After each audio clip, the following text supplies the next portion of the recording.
Christmas Day? Are you kidding me? Are you really kidding me? Christmas Day? Rumors about James Bradberry again, and Sony finds a new home, but will always be a Ram to me. And of course, another draft study live from the Ram Cave. This is RamView for the May 10th, 2022 edition. I'm Joe Terosian, and I am so happy to be here and be back talking about Rams football, because I can't seem to get information from other sources. A lot of other sources seemingly have gone dark. I guess they're taking some post-draft holiday, post-draft undrafted free agent holiday. But still, the world keeps chugging. And news broke just overnight recently about the Rams playing on Christmas Day, and the New York Giants making a move on somebody that a lot of people have had interest in for the Rams, James Bradberry. And news of other players who were part of the Rams' historic run moving on to other places. But I do want to start with this Rams game being played on Christmas Day against the Broncos. Good, they're at home. It's a Week 16 game, gives you a little insight where it's going to fall. We knew it was going to be at home, so there was no fear of snow in Denver in January or December or November. But it's a 1:30 p.m. Pacific time on a Sunday. And forget the fact that I generally work on a Sunday. I'm done by 1:30, but it's Christmas Day. So we're going to likely open presents, go to church, open presents, and then come back, have a nice meal or whatever, or you got to go to family. And this Ram game is on. And I know what the idea is. It's Christmas, everyone's home, give them a great game to watch. But no, I have to share this. I don't want to see a great game on Christmas Day. Maybe a great game between the Jets and Dolphins, maybe a great game between the Packers and Vikings, but I don't want to see the Rams in a great game on Christmas Day. I got enough stuff going on Christmas Day. I don't even want to see the Rams play a great game ever. I'd rather the Rams had won that Super Bowl back in February 42-0 than the way they did win it. It's nervous time. I get worked up. You're committed. You're a fan. Now, think about how worked up you got during courses of other games. Think how worked up you got 2018 Rams Chiefs at the Coliseum and that epic shootout they had. Do you really want that kind of emotion invading your space on Christmas? Is that going to go well for the family? I get it. They want to make money. I don't want to see a great Ram game on Christmas Day. I don't want this other thing entering in and jacking with my thoughts. And so, no, I'm not real thrilled about Rams playing the Broncos on Christmas Day, because I'm caught up with family. I'm caught up with celebrating the birth of our Savior. I'm caught up with other stuff. I like the Yuletide cheer. And if there's another game, I want a game that I'm not emotionally invested in, right? If it's the Lions and Vikings or the Patriots and Bills or something, I can record it and watch it later, right? I could watch it at my leisure.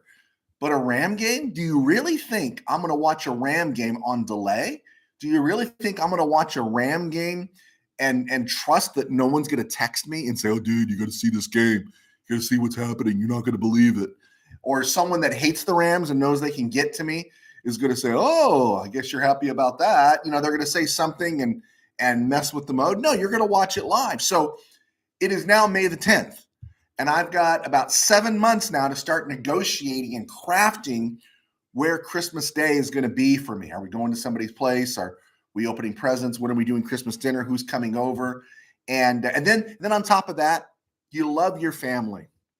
But when you're watching a Ram game or a sporting event that you're really into, there's you who is interested and others who are just interested in the commercials or hanging out, right? I call them riffraff. And I got to tell you something, riffraff are bad mojo, man. Riffraff are, I believe in it. I don't believe in a spiritual karma, but there is a sports karma out there. And now that Ram game against the Broncos, which is going to be really interesting, a really good game, you're going to have Uncle Bob and Aunt Sue and all these other people in there making comments. Oh, he's still into that. Oh, he's doing this. And it's like, shut up. So it's bad mojo, man. And mojo is real. There's an otherworldly thing. You can't have those bad vibes come in. Hey, that's why the Super Bowl socks are hanging over my shoulder here. It's to fight off the bad mojo. And now you got to deal with all that on Christmas, because it's not like you're going to be able to go into the Ram cave and just shut everybody out for 4 hours and then come back in and say Merry Christmas. Everyone's going to want you in there with the rest of the family.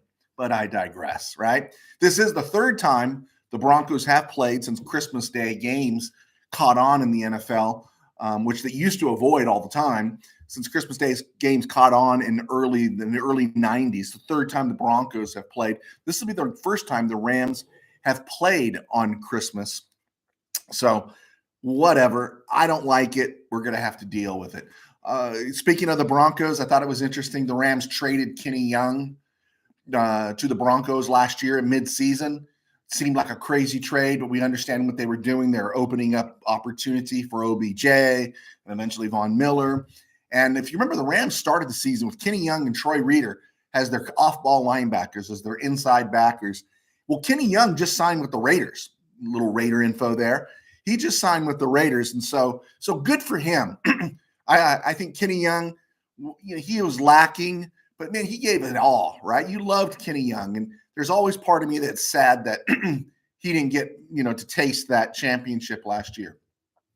A guy who did get to taste it was Troy Reeder, and of course, Troy Reeder signed with the Chargers along with other former Rams.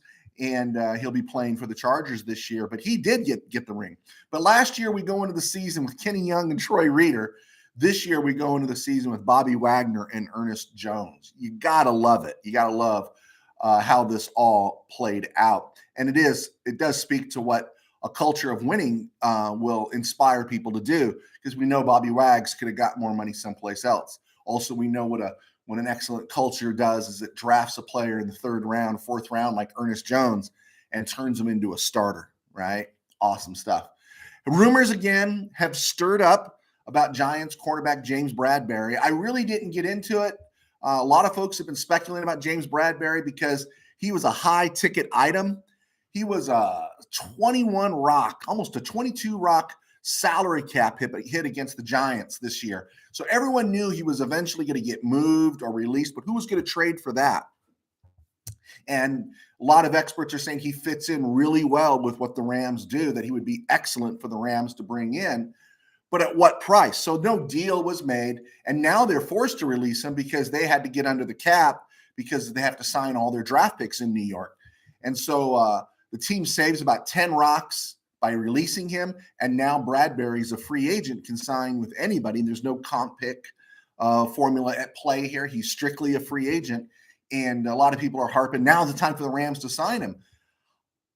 Yeah, who wouldn't want James Bradberry? Great. But here's my issue. Are you going to pay him 11 rocks, 12 rocks, 10 rocks? Do you really want to blow the budget right there? Because none of it makes sense. It probably likely means it does make sense in the Rams war room, and you can see him. But my feeling is that Bradberry is good. He's not Jalen Ramsey, right? And he's going to be 29 when the season kicks off. He turns 29 in early August, and he's 6'1", 212. There's a lot to like about him. But don't you think he might be looking for a deal that could extend him into his early 30s? He might be. Maybe he wants to chase a ring. Maybe the Rams, they wave that magic wand, and say, money leviosa, and it raises the salary cap magically for the Rams, and they get him at a price. I wouldn't think it would happen. I don't think it's going to happen.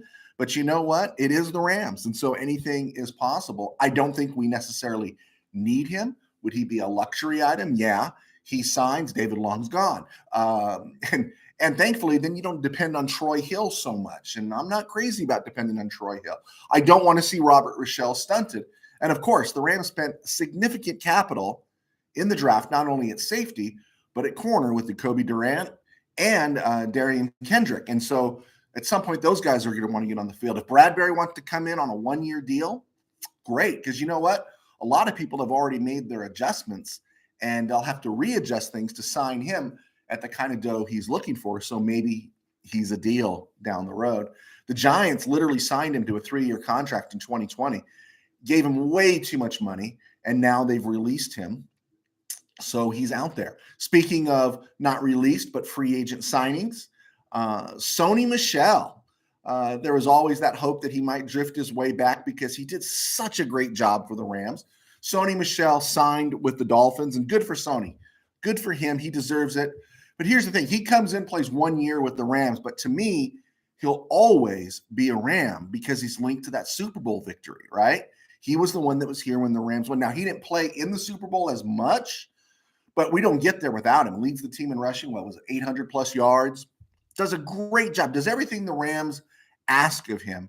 And because he's a running back, because he's a little more costly than what a running back off the draft board would be, it doesn't make sense to sign him. But he picked up with the Dolphins, and they're on the rise. And so good for Sony. I hope Sony Michel makes it big. But here's my thought that went to Sony Michel is that he was here at the right time.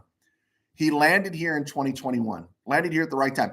Troy Hill was here in 2020, had his best year of his career, signed as a free agent with the Cleveland Browns, missed the Super Bowl, and now he's back. But one thing that sticks to me about Troy Brown will be, he missed the Super Bowl year. John Johnson, to me, is someone who left after 2020. He missed the Super Bowl. And you think John Johnson should have been there, but he missed the Super Bowl. Michael Brockers is another one. I love Michael Brockers. He was a steady defensive lineman for the Rams. First-round pick, wasn't a bust from 2012 through 2020. And when I think Michael Brockers, I think, he's the guy that missed the Super Bowl. He left 1 year before, suffered through all the Fisher years, suffered through all the terrible quarterback period, suffered through all the stuff, and then he's gone the year before we win the Super Bowl. Reminded me of a couple of safeties for the Rams. And I know I'm really stretching it here a little bit, but if you were a Ram fan in the 90s, and some of us lost track of the Rams after they went to St. Louis, but the Rams had a safety.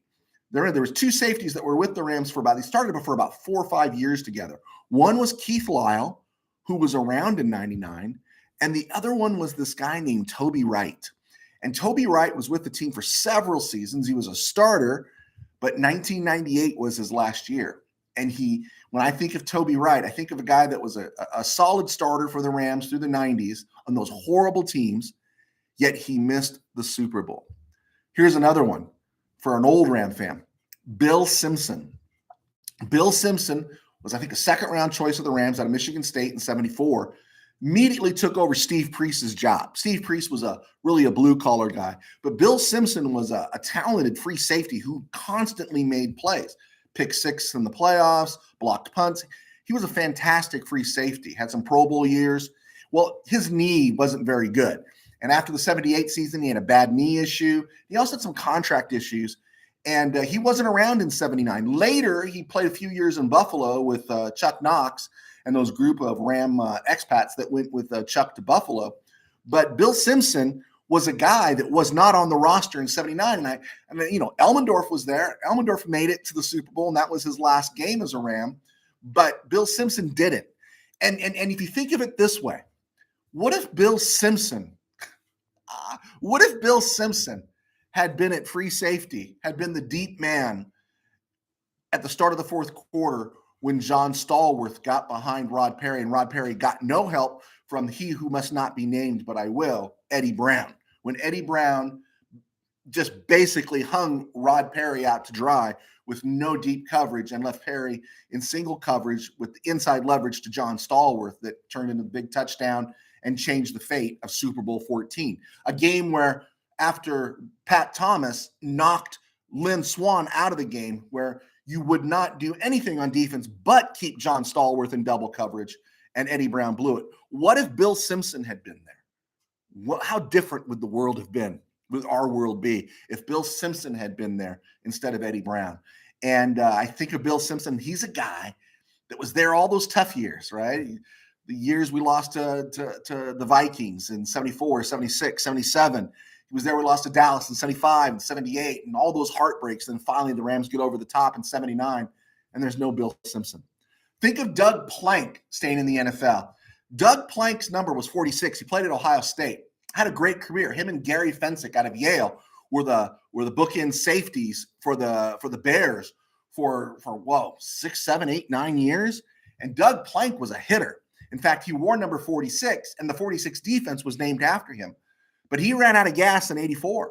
All those years struggling with the Bears. In 1984, that was it for him. And then the Bears made history and won a Super Bowl in 1985. He just missed it. And I'm going to leave the sporting world here. I'm going to wrap up with this. I'll leave the football world.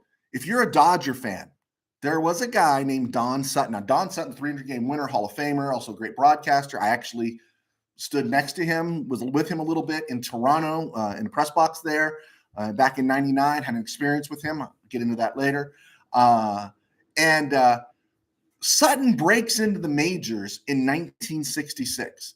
It's the year the Dodgers lose the World Series to the Baltimore Orioles. The Baltimore Orioles and the Dodgers, we're throwing Sutton, we're throwing Drysdale, and Koufax, 3 Hall of Famers out there. They're going out there, and they just McNally and Cuellar, and I think Cuellar was on that team, and the Orioles just crushed the Dodgers. I think the Dodgers only had 2 runs or a run in the whole series. Willie Davis had 3 errors in 1 inning. If you remember that, you don't have to. But that was Sutton's break-in year, okay? He loses the World Series in 66 with the Dodgers. He pitches for them for the next 15 years consecutively.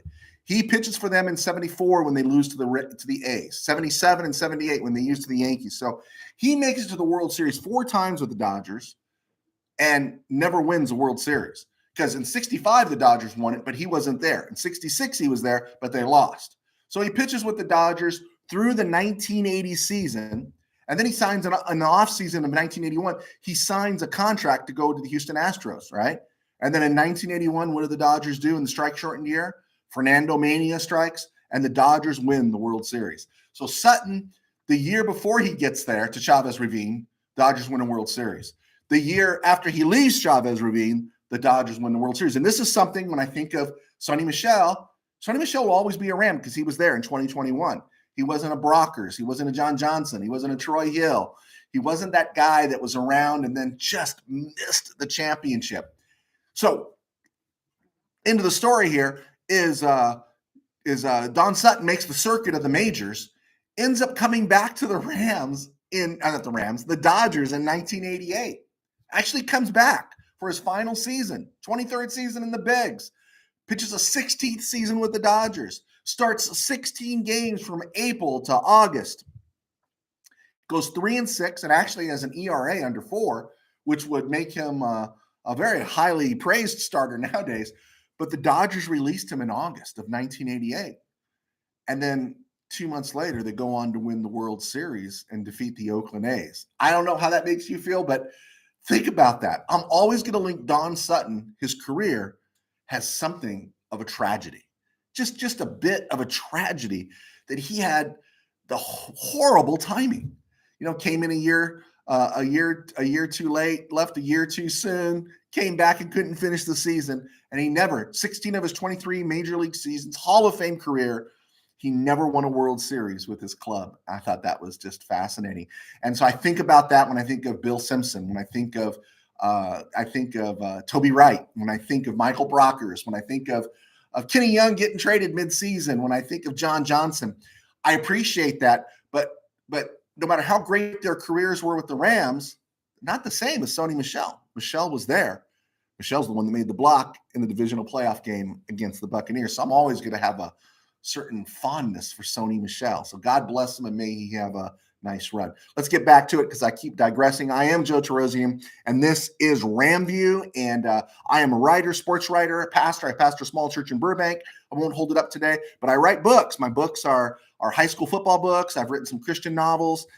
You can find them on Amazon. Just type in joetarosian.com. Some of them have had a second life thanks to some of you folks. So please make a purchase. They're both available in both paperback and an ebook form on Amazon. And you can follow me at JoeT13B on Twitter, on Instagram. I'm also on Facebook by name, and joetarosian.com, where I post from the Ram Cave, usually tag teaming with these video podcasts that I do. All right, there's the commercial. I've been having fun doing these things called draft study. I know the draft's over, but in terms of how we break things down, that when you go through a dark period with the draft, it really affects your team. And yesterday I broke down from 1986 to 1990 how horrible the Rams drafts were, and it led to the demise of the franchise in the 90s up until the 99 season. But there was a darker period, and I don't think people really recognize how dark it truly was as far as wins and losses, but also in terms of the draft, which translated to less wins and more losses. Between 2000 and 2010, the Rams drafted 86 players. 86 players. I went over the list of their number ones: Trung Candidate, Damian Lewis, Adam Archuleta, Ryan Pickett, Alex Barron, Ty Hill, Adam Carricker, Chris Long, Jason Smith, Sam Bradford. Okay, went through all that list. So the Rams drafted 86 players between 2000 and 2010.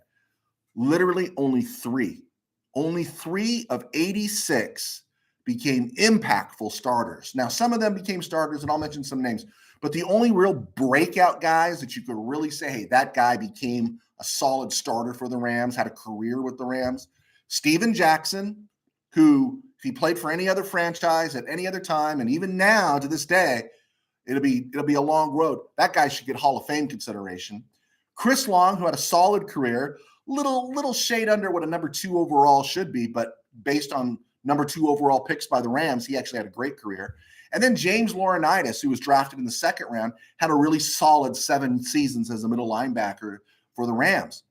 Outside of that, Ron Bartell, okay, I think he got a second contract with the Rams, no Pro Bowls.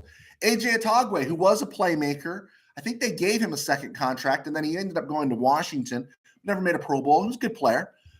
Pino Tina Samoa, linebacker, he was okay, but not really breakout, right? Richie Incognito, he broke out, but he didn't break out the right way. Kept getting, released, kept getting into fights, kept having all these things. And by the time he mellowed out, he was still with the Raiders up through 2020. And but not really a great star for the Rams. Archuleta had a nice little bit of a run for the Rams, and so did Pickett, Ryan Pickett. But none of them really breakout stars when you think of all the draft picks the Rams had. Trung Candidate, Damian Lewis, Jimmy Kennedy, Ty Hill, Adam Carricker, Jason Smith, even Sam Bradford. 86 draft picks between 2000 and 2010, and the Rams only got 3 impactful starters out of it. Wow. And that'll tell you why a team is bad and why things go south in a hurry. Okay, folks, hey, I'm going to let that wrap up here at the 22-minute mark. I'm Joe Terosian, and can't wait. We're going to be talking schedule pretty soon. And today's the 10th. I think it's released on Thursday. And again, as we go through schedule, we're talking Ram football, but we're also going to talk about those teams they're going to be facing. We'll be doing that also throughout the year, also NFC West, and, of course, touching on the Bolts and the Raiders all the way through. But please hit like, subscribe, click on. One of the things I've stopped doing because I feel like I've done it enough, I wanted to make sure people knew I was out there. I've got a steady click of viewers, but I don't tag you anymore when I post these things.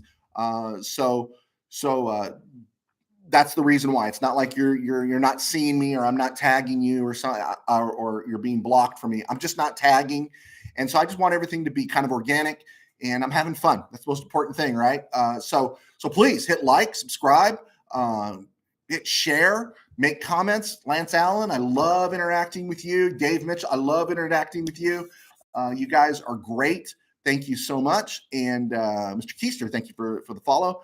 And we'll go from there. But I'm Joe Terosian, and we'll be back tomorrow talking more Rams football. Until then, we'll see you soon. God bless.